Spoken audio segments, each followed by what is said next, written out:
JBN, we keep you informed. I am Michelle Jones, and in the news, woman shot while trying to ward off thieves.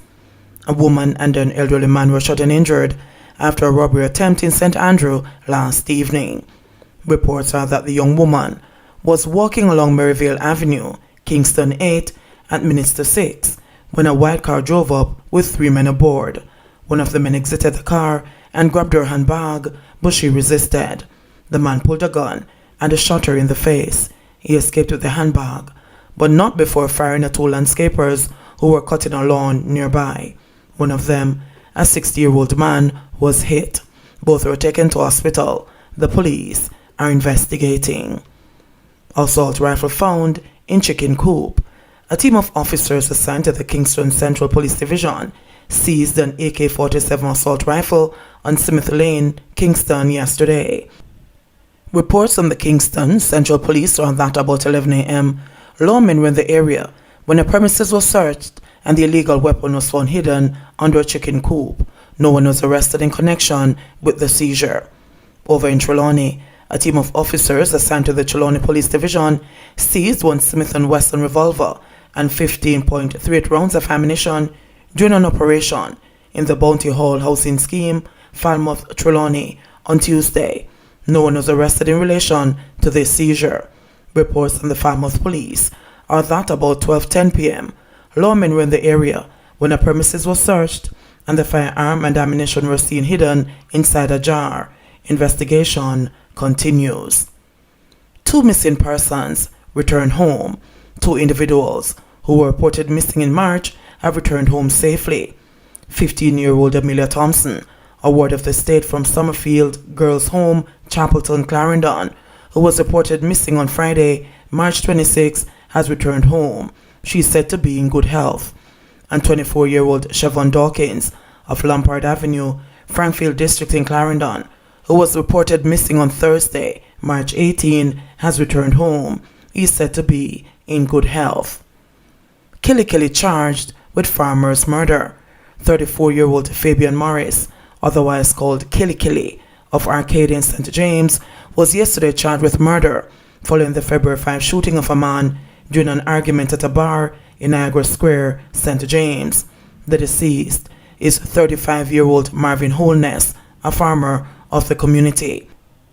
Morris and the now deceased were reportedly among patrons at a bar when an argument developed between them. The police said Morris brandished a firearm and fired several shots, hitting Holness to the upper body. An investigation was launched and an operation carried out on Monday, March 29, when Morris was held and taken into custody, the police said. His court date is being finalized. Senior cop says Trelawney Police tackling domestic disputes and threats. Head of the Trelawney Police, Superintendent Carlos Russell, says tackling domestic disputes and threats is a high priority for the police. Superintendent Russell said that a strategic action plan has been devised for the parish, which sees the police working closely with the community to cauterize such incidents. We already have our community safety and security team doing a lot of work in the community. One of the things that I've mandated all my station commanders to do is to do regular walkthroughs in the various communities in their districts, to meet with the community members, speak with them, and get to know them. Telephone numbers can also be shared with them, he noted. Superintendent Russell said that on average, the police receive between 30 and 35 reports of threats weekly. He noted that all disputes that come to the attention of the Trelawney Police are dealt with promptly. We have a book at each station that deals with threats and domestic disputes, and based on what is recorded, there are follow-up activities that officers do on a daily basis, and we follow through until they are resolved, he said. He noted that the police also partners with the church and other state agencies where necessary to encourage a process of dialogue and reconciliation. Superintendent Russell said that some conflicts can be easily resolved, but noted that often most persons don't know how to deal with issues of dispute and tend to resort to violence easily. They're not able to reason out their differences and believe that violence is the answer to deal with their problems. This is an issue, and we're trying our best to educate the citizens in our parish to say that, look, violence is not the way. It is best to reason it out and not fight it out. and we're out there in the community bringing across this message to our people, he noted. Meanwhile, Superintendent Russ is calling on residents to work with the police in the fight against crime and violence in the parish. What we're asking of them is to work with us to pass on the information, to tell us whatever it is that they know, so that we can make their communities a better and a safer place for them, he said. Chang lashes out against acquaintance violence. National Security Minister Dr. Horace Chang says the government is looking into ways to address what he has described as an upsurge in acquaintance violence, where close family members and persons involved in relationships are using extreme violence to settle disputes. We are seeing too many incidents of acquaintance violence in the last few weeks.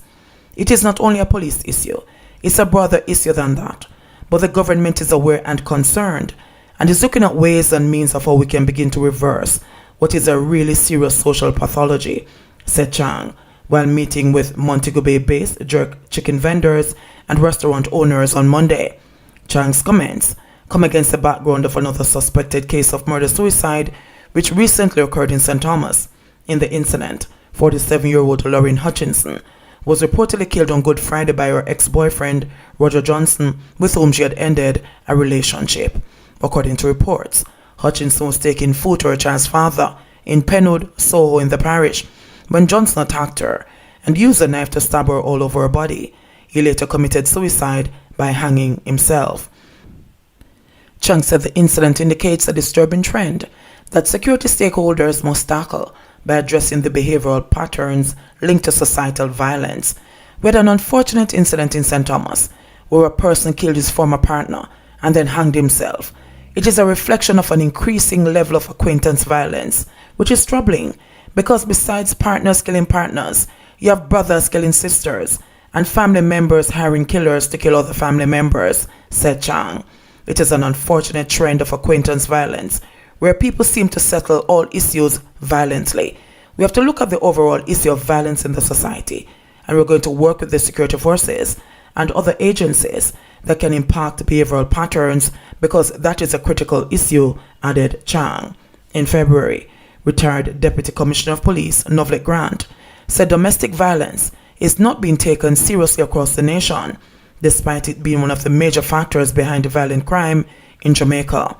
Our comments followed the January 31 murder of 51-year-old Andrew Garwood during a worship session at the Agape Christian Fellowship Church in Falmouth, Trelawney. 3 men, Leon Hines, Dwight Bingham, and Javon Garwood, the stepson of the deceased, were subsequently arrested and charged in relation to the killing, with Hines being sentenced on March 25 to 6 years imprisonment for illegal possession of a firearm and accessory after the fact to murder. Another such case that attracted significant traction was that of 40-year-old Nadine Geddes, who was given a 20-year sentence on March 2 for masterminding the murder of her 36-year-old sister Tamara Geddes, who was shot and killed at her reserve Trelawney home on June 19, 2020. The convicted woman's 2 daughters were also implicated in the killing but received suspended sentences. The killing reportedly stemmed from a family dispute. Jamaicans can sign up to lease their cars for Uber. Jamaicans will be able to sign up on the Uber app to lease their cars and earn money by giving leases in their area. Individuals that meet the criteria will be able to sign up as a lessor partner in order to soon begin offering their vehicles to move users across Kingston, St. Andrew and St. Catherine, Uber announced through its local communications agency today. Interested persons must be over 21, own a vehicle model year 2010 or newer, and present key documents such as valid driver's license, vehicle registration, and vehicle insurance. They will download the Uber app for lessor partner. To register as a lessor partner, follow the simple instructions to upload the documents and open an account. Lessor partners may accept cash and/or credit and debit card payments. Uber announced a week ago that the app would soon be available in the Kingston, St. Andrew, and the St. Catherine areas. The platform brings to the country a new mobility option and also represents an opportunity for lessor partners to earn extra at their convenience, Uber said. Uber is a ride-sharing app that connects a person who wants to move from their point of origin to a destination with a person who is willing to lease their vehicle and drive. The app is currently available in over 10,000 cities in 69 countries across 6 continents. Globally, Uber has completed more than 15 billion trips, covering 6.9 billion miles in 2019 alone. Each day, people make 12 million trips using the Uber app. Uber said as part of its commitment to safety for all, the app has various key safety features that will be available in Jamaica from day one, beginning with the first trip. The app in the country will also have strengthened background checks and reinforced policies that put safety first. Uber says it has ensured that the app experience for both users and lesser partners meets strict health and safety protocols. The app features innovations such as mask verification technology, which uses in-app selfies to confirm mask use, lesser partner checklists to ensure compliance with health safety measures, lease verification using PIN code confirmation, ride check, a mechanism that detects and reports abnormal or unexpected stops during the lease, and lesser partner assistance available through the app 24/7. All leases are covered by Guardian Insurance, Uber said. 72 new COVID-19 cases, 9 deaths. The country recorded 72 new COVID-19 cases yesterday and the 9 deaths, bringing the total number of confirmed cases to 41,400 and the death toll to 631. The deaths include a 47-year-old man from Kingston and St. Andrew, a 62-year-old man from St. Mary, a 56-year-old man from St. James, a 55-year-old man from Westmoreland, a 98-year-old woman from Clarendon, an 87-year-old man from Westmoreland, a 73-year-old man from St. James, an 80-year-old man from Clarendon, and an 84-year-old woman from Kingston and St. Andrew. The new cases consist of 37 females and 35 males. The cases range in age from 4 months to 92 years. They were recorded in Kingston and St. Andrew 36, St. Catherine 11, St. James 6, Westmoreland 5, Portland 4, St. Thomas 2, Manchester 1, and Hanover 5. There are currently 22,033 active cases on the island. JBN, we keep you informed. Please remember to subscribe, like, share, leave us a comment, and click the notification bell to receive our daily news items.